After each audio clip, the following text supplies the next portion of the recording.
So Hillary Clinton and James Comer are going back and forth.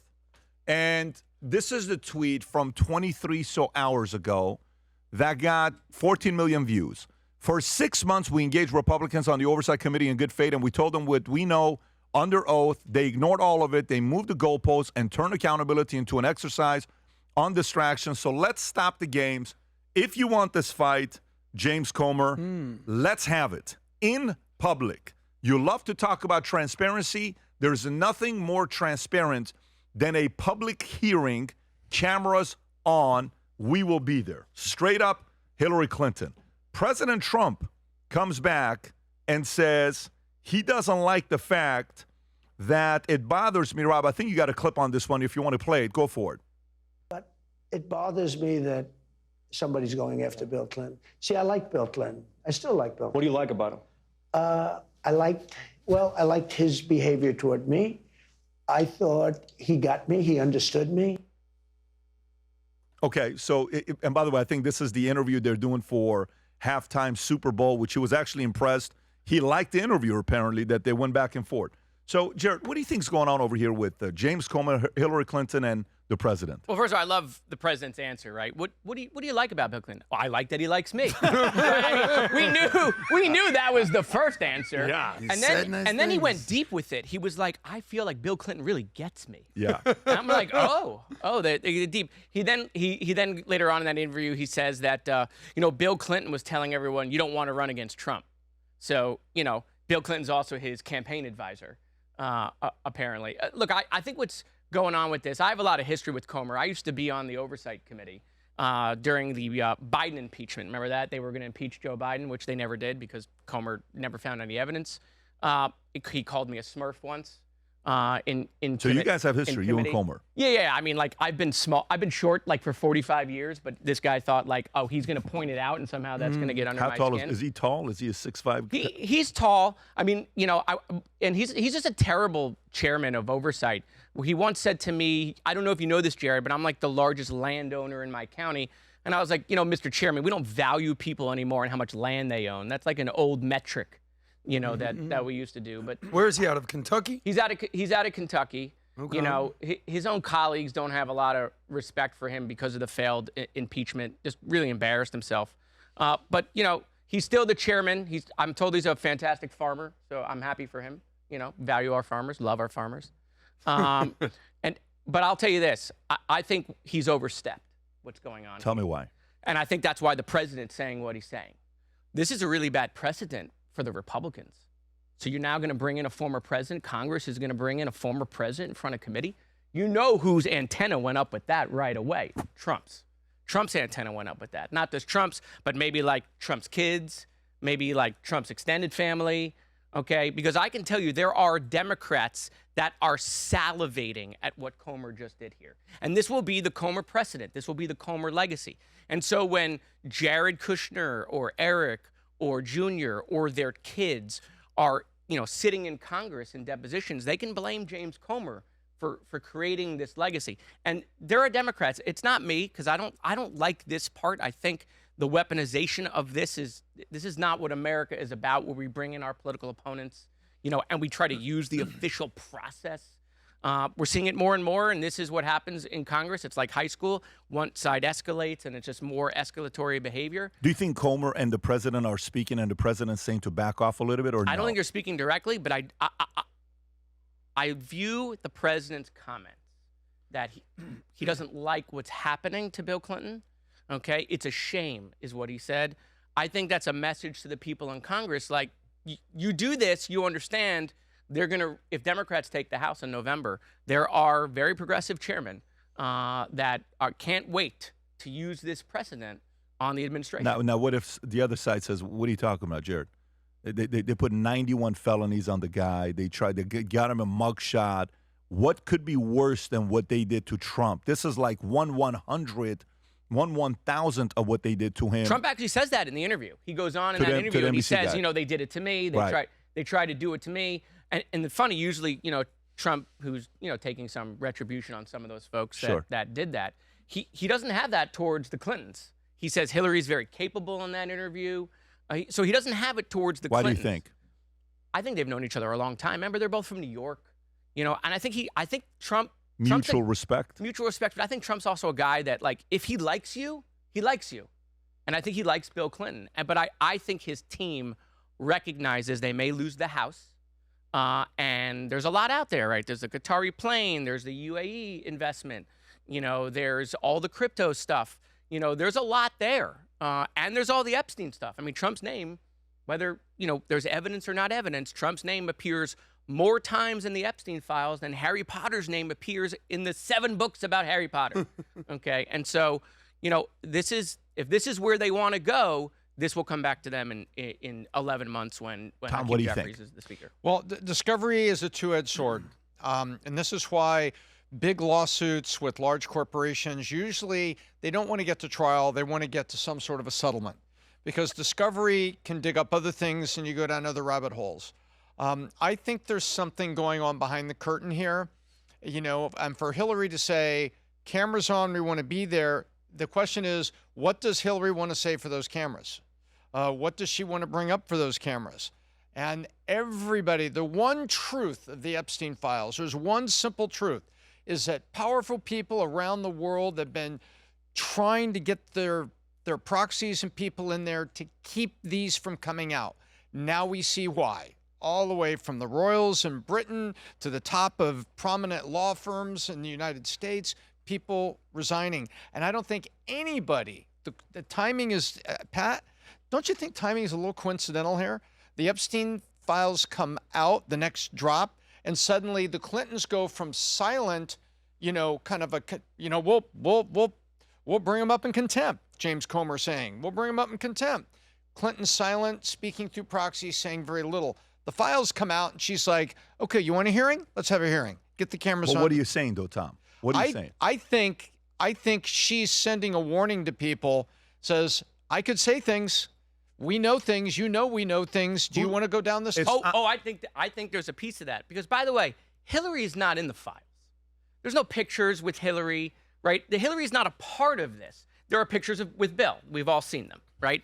So the Republicans, including Hillary in this, was an overreach. It had nothing to do with the Epstein subpoena. It was like, oh, you know what, let's just try to do Hillary too, And so Hillary's like, you want to bring me in? No problem. I'll have that game.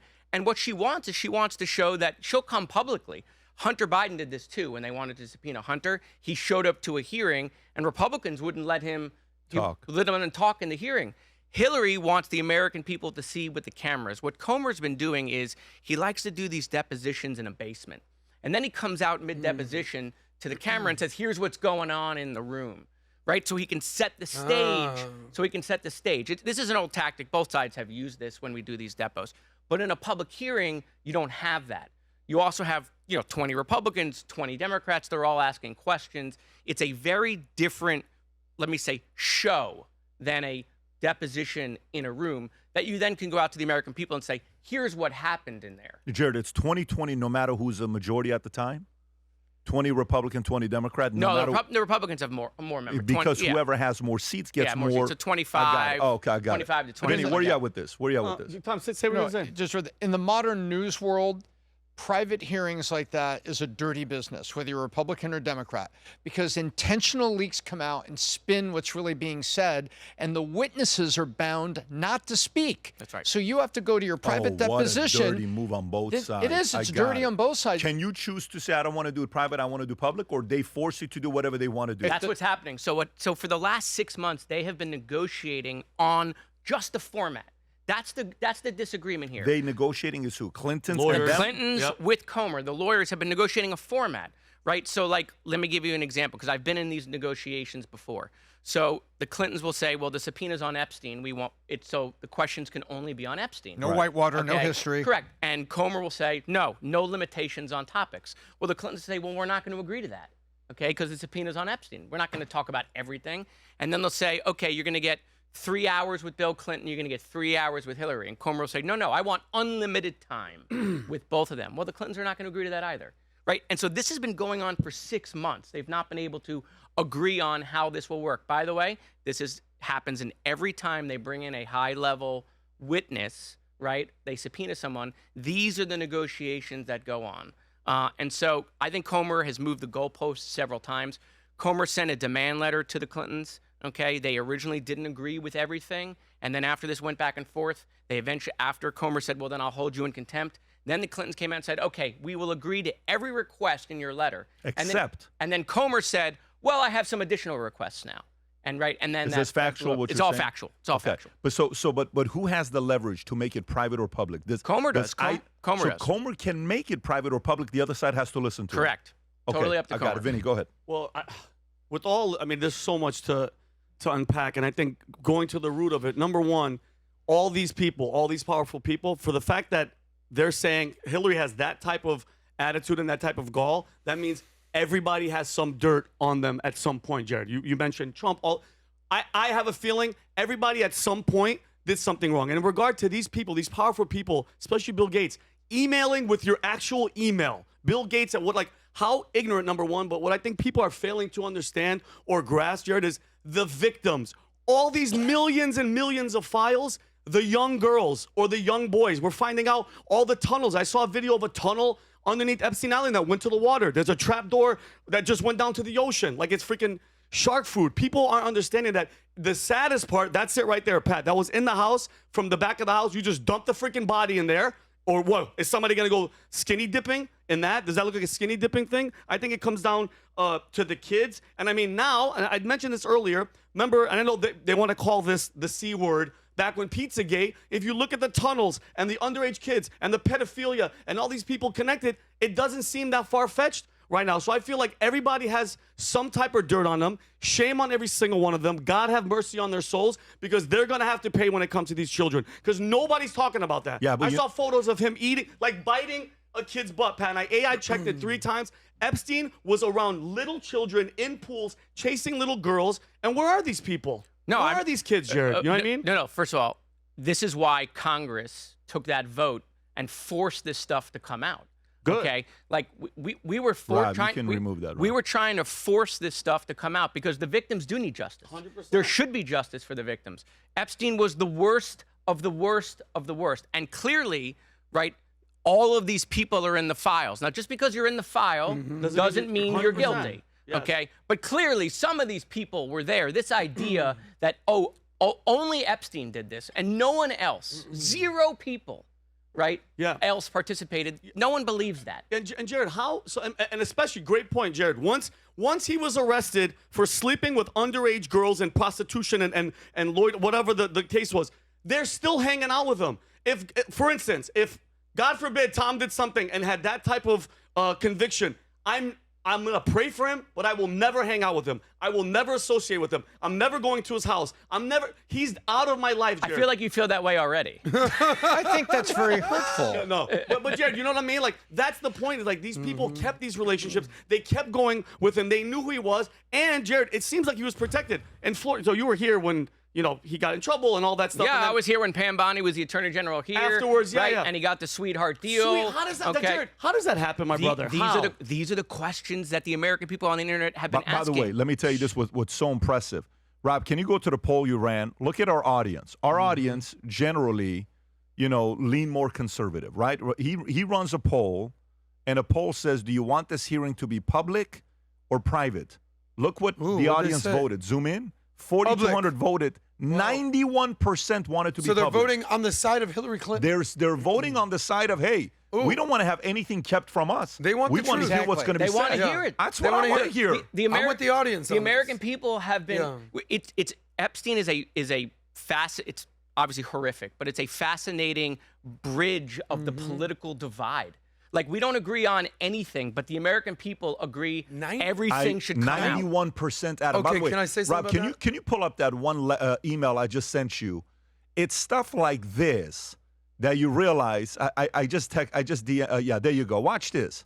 Look at this. One of the stuff that's in the Epstein files. New Brazilian just arrived. Sexy and cute. 9 years old. Weird. Yeah. 9 years old. Legitimate He emailed FBI. somebody. This is from the file Justice Department. 9 years old. Who the hell are you emailing? Who is the other person that got the email? So the stuff that they Putting by the way, that in email? by the way, they're idiots, Adam. Rob, they're all is idiots. that what did they do to the By the way, tunnel? if the from is Jeffrey Epstein, they would tell us. That from is from somebody else. Exactly that. That from That's is not from Epstein. That from is from somebody else. Who's the two? To Epstein. That's Epstein is the GE vacation. That's his vacation. Okay. So they're So Jeffrey somebody Epstein else vacation. sent it to him. Yeah. So who sent Maybe them? his Bingo, Wrangler. Jared. And those That's are what it is. pictures. His Wrangler. 1, 2, 3, 4, 5 JPEGs. Those are pictures. Yeah. Wow. And look at Jeffrey Epstein vacation. This is everybody's vacation, is going to the island with 9-year-olds. Okay. It's gross. I saw a video this morning. Adam, you go because I'm gonna send a Sure. video to you, Rob, here in a minute. So this whole Epstein situation, the number one thing, the signal through all the noise here is people want some accountability. What the hell happened on this island? We know that Jeffrey Epstein was a world-class scumbag. People want to know who else is hanging with this guy. So Hillary, Trump, Clinton, let's get into these names. Number one, Hillary just showed, I'm a gangster, I have nothing to hide. Oh, it's kind of like, oh, you want to fight? Oh, you want me to meet you outside? Cool, let's go. Meet me outside. And now James Comer's like, no, I didn't really want to fight. I just wanted to talk tough. Hillary's basically like, yeah, I'll meet you after school right now. Let's do it in public. Let's do it in public. And he's like, no, I'm a little scared on that. Kind of like when Candace said, anytime, any place, let's go, turning point. And they're like, Tuesday at 3 o'clock. She goes, I'm busy. So that's a little shady right there on his part. Number two, Trump. Watch what he does, not what he says. I don't think Trump cares about the Clintons. He's the guy that said, lock her up, lock her up, lock her up. We didn't actually lock her up. Do you think Trump actually cares about Bill Clinton? He brought 5 women who accused him of sexual misconduct to a debate, and Bill Clinton looked like he saw 5 ghosts. So he does not care about Bill Clinton's feelings State of the Union whatsoever. address. That's self-preservation, which I think you mentioned. Last point, people want accountability. And lastly, just because your name is in the Epstein file, in an email reference to, doesn't mean that you did anything wrong. Jon Stewart said it the other day, he goes, my name was in the Epstein file. They said we should get someone like Jon Stewart to host an event or something. He goes, excuse me, someone like Jon Stewart? How about just Jon Stewart, buddy? So just because your name's in something doesn't mean you did anything. And you remember what happened with Mike Tyson, Pat? Remember when he took a picture? What was the story? He took a picture with a murderer? Yeah, a guy comes and takes a picture with a murderer who had just killed 8 people or something like that. Next day, they come back to him saying, what's your relationship with this guy? I have no clue. They just took a He just took a picture with them. So some of that's going to be happening. But what I'm saying is the part that people want to know is when you cross the line with kids, people change. Yep. Everybody's on the same page. It's like when 9/11 happened in New York, nobody cared if you're a Republican or a Democrat. Crossing the line with kids makes everybody part of the same party. There's this video I want to show, Rob, if you can pull it up. This happens in America. Okay, watch this clip. Play it. You can start playing it, and you'll see this person asking people at the airport. Watch this.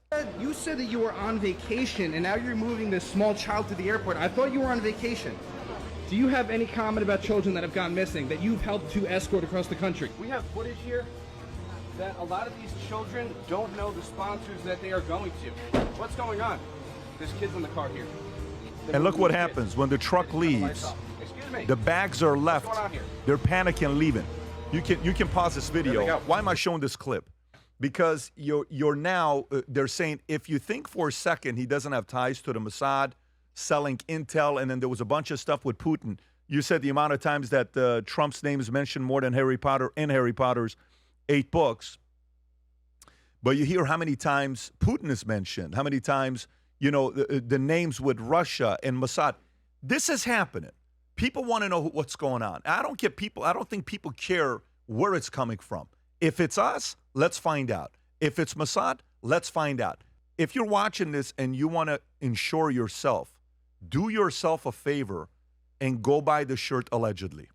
Because when you're going through moments like this, never has there been a more important time to walk around making sure everybody knows you lean on the word allegedly, because that's the biggest insurance policy you can have nowadays, as long as you use the word allegedly. So if you want to protect yourself, go to vtmerch.com, get yourself an allegedly shirt or a hat, walk around at work with your family, with your friends, and just say, allegedly, this is what I heard. You will be protected, just like many others do, wearing the allegedly gear. And it is one of the greatest conversation starters No matter where you're at, people look at you, they smile, and it goes I'm into a curious, conversation. in a court of law, Yeah. in a court of law, Jared, you would know this. If you're wearing that shirt and you're talking just out of your butt and you're saying crazy stuff, in court, you just be like, Allegedly, hey, I heard. I didn't say it out loud, Allegedly. but the shirt Yeah. is saying it. If you enjoyed this video, you want to watch more videos like this, click here. And if you want to watch the entire podcast, click here.